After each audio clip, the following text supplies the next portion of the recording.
Usually Ukrainian authorities ask not to publish these kind of videos because they uncover the positions of Ukrainian air defense system. But that video was published by the Ministry for Defense of Ukraine, and they showed how the air defense liquidated the drones, Russian drones, that were flying over Kyiv last night. The mayor of Kyiv, Klitschko, said that in total 36 drones were flying towards Kyiv, and in total all over Ukraine there were 60 drones. But later it turned out that actually no, the official information now calculation is that 35 drones, Russian drones, were attacking Ukraine last night. 30 of them were flying towards Kyiv, and all the drones that were flying towards Kyiv, they were liquidated. And it shows that the air defense in Kyiv is pretty good. But still, when this huge piece of metal is flying above the city, and if the air defense hits this piece of metal, it falls apart into smaller pieces, and when they fall on the ground, it causes destructions too. Less, but still. And unfortunately in Kyiv last night, 5 people were injured, several apartment blocks were damaged, and this apartment was damaged the most. I would say it was totally destroyed, and this shows why it is important to respect the rule, the so-called rule of 2 walls, and stay in the corridor or in the bathroom without the glass. Might ask, why are these people not hiding in the basement every time they hear the air raid siren? Well, guys, because it's happening almost every day and every night, and these people, they live in these conditions for more than a year now.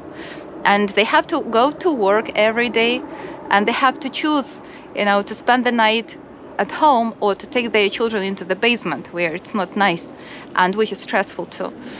So what my sister says, and that is what many people say in Ukraine, in Kyiv right now, if it hits, it hits. So it's kind of fatalism now. Actually, I was the same in the last months of my staying in Kyiv. We were staying in the apartment. We were not coming back to the basement, but I was just trying to keep my children in the corridor if at night there was the air raid siren, and that was very stressful. People in Uman 10 days ago, when the missile hit their apartment block, even those of them who stayed behind 2 walls, they were murdered, they died because their apartment block was damaged so much. And you never know what kind of destruction will be caused by the Russian missiles and the drones tonight, this minute, tomorrow. People live in permanent horror, in terror. And that is the everyday terrorism that is Russia doing in Ukraine. That is like 9/11 every day. I'm sorry, I hope you are not hurt that I compare this to 9/11 all the time. But to me, it looks like international terrorism because people in Ukraine, they live, these are civilians who are hurt most of all.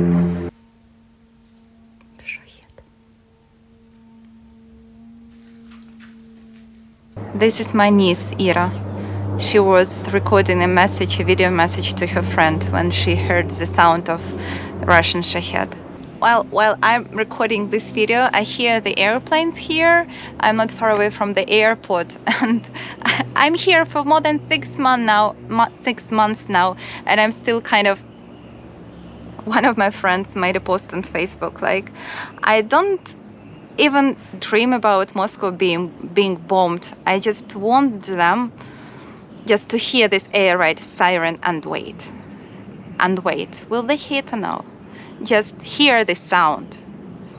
Just feel it a little bit without being bombed. Just try it. You know how Russia is obsessed with the dates, and like a special date for Russia is coming. This is the 9th of May, which is the victory day over Nazism for Russia. And we expect, people in Ukraine are worried that tonight there will be huge and terrible bombings. So the Ministry of Defense of Ukraine says that right now in the Black Sea there are 15 Russian warships located, and 4 of them carry the cruise missiles Kalibr, 32 missiles in total. These kind of missiles that are very hard to hit by the air defense system. I do remember that terrible fear that I was feeling when I was in Kyiv last year before the 9th of May, and also 24th of August, which is the Independence Day of Ukraine, and other special dates. Putin, he's crazy, he's psychopath, so he's obsessed with the special dates. But the Ministry of Defense correctly commented that you can expect for Russia this kind of massive bombings any day, not especially for a special date. But tension is pretty high tonight in Kyiv and all over Ukraine. And I want it to be pretty high finally in Moscow.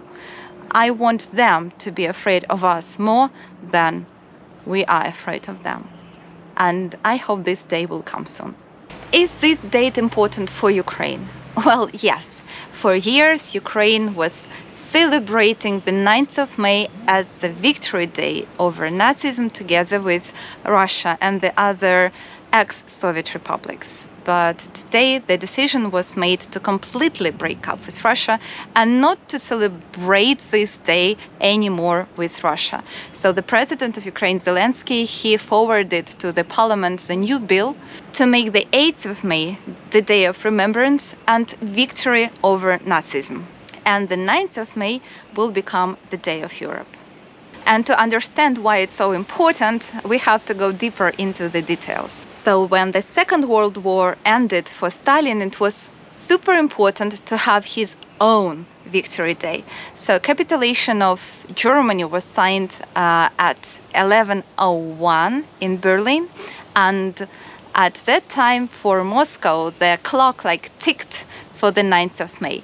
This is why the whole of Europe and the West is commemorating this day, the Victory Day, the Remembrance Day, on the 8th of May. But for the Soviet Union, it was the 9th of May. After Russia started the war against Ukraine in 2014, after it occupied Crimea and the east of Ukraine, the authorities of Ukraine, and back then this was the President Poroshenko, they already made the decision that we will mark the date, the 8th of May, together with Europe, as the Remembrance Day. But I would say the society was not completely ready for this decision back then, and the 9th of May still remained the Victory Day and the official holiday. But this year what had changed is that the 8th of May will be the Remembrance Day and the 9th of May will be the Day of Europe, and not the Victory Day anymore, and not the official holiday. So this is the final breakup. And right now, thanks to Russian efforts, the society is more than ready for this, to break up with everything Russian forever. By the way, did you know that in Russia, they do not call it the Second World War, they call it the Great Patriotic War. And if Europe knows that the war started in 1939 and ended in 45, for Russia it's 41-45. Why? Because in 39 and 40, Stalin was cooperating with Hitler. Soviet Union signed the Pact of Molotov-Ribbentrop with Nazi Germany, and they cooperated, they were trading. And in fact, Stalin was helping Hitler to start the war in Europe and was supporting Nazi Germany. But they don't talk about it now. It took some time for Ukraine not to call it Great Patriotic War anymore and to accept the Second World War that started in 39. And you may think, well, guys, it's obvious, but not for people like my grandparents or my parents who were raised on the Soviet propaganda.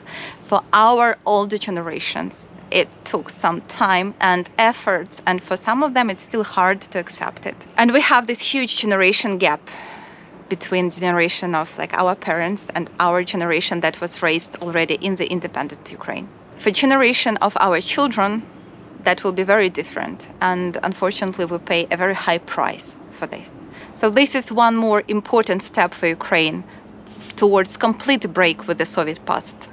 Today we do commemorate the defeat of Nazi Germany, and I hope very soon there will be the day when we will be commemorating the defeat of Nazi Russia, defeat of Russism, because we are fighting today against real evil, the new evil. Russia is pulling the world, the whole world, towards darkness. But I believe we are united, we are strong, and light will prevail over darkness. We will not let Russia pull us down into the darkness. There is a very big difference how we commemorate this day. In Europe, we say never again. In Russia, they say, we'll do this again. Talking about the very important role that the Soviet Union played in defeat of Nazi regime, Ukraine was one of the main, or probably was the main battlefield during the Second World War. And 8 million Ukrainian soldiers and civilians died in the Second World War. That was the most, in terms of percents, out of all the nations that participated. So Ukraine did play a very important role in the defeat of Nazi. We have this moral right to commemorate the day. At the same time, this topic is a little bit complicated for Ukraine. There was a part of Ukrainians who were fighting against both regimes, Nazi and Soviet regime. And Soviet regime was not much better than Nazi regime. Soviets killed millions of Ukrainians in 30s by Holodomor only. That was a genocide. Up to 7 million of Ukrainians were murdered by hunger by the Soviet regime. The Soviets just took away bread, food from people, and people were killed by starvation. And even during the Second World War, there were other atrocities the Soviets committed against their own peoples, like against Ukrainians. In Crimea, all Crimean Tatars were deported from Crimea. That was the crime against the whole nation. That was, for some reason, pretty much silenced back in the days. But now we can talk about it. Now we can talk about these Soviet crimes that were not less terrible than Nazi crimes. This is why, for me, this is the motto of the day. This is never again, but I would say this about the Nazi regime and about the Soviet regime, both. One more very important thing that I want to mention in this video. I'd like to commemorate the memory of an American citizen. This is a young American man who has chosen to fight for Ukraine, to defend Ukraine. When Russia launched its full-scale invasion, he joined the International Legion of Ukraine. He fought for Ukraine. And he died for Ukraine. Last Friday in Kyiv, there was the farewell ceremony. Christopher James Campbell, ex-soldier of the US 82nd Airborne Division. He was killed by Russians in Bakhmut. Christopher wanted to live in Ukraine. He has chosen to live in this peaceful, beautiful country. After the invasion, he met his love in Ukraine, and he was learning Ukrainian language because he wanted to propose in Ukrainian. But this marriage never happened because he died. His love, her name is Ivanka. She is a Ukrainian volunteer. She helped the soldiers on the front lines. And she met him after he already became a soldier, a Ukrainian soldier. And she asked him, "Why are you here?" And he told her, "Because this is right." This is what she shared at the farewell ceremony. I want to say a huge thank you to those people who choose to fight for Ukraine because they find it right, who choose to support Ukraine because they know it's right. I want to say to all of you who support Ukraine, to all of you who fight for Ukraine, thank you for your service. Thank you for your support. Слава Україні! Героям слава! Glory to Ukraine! Glory to heroes!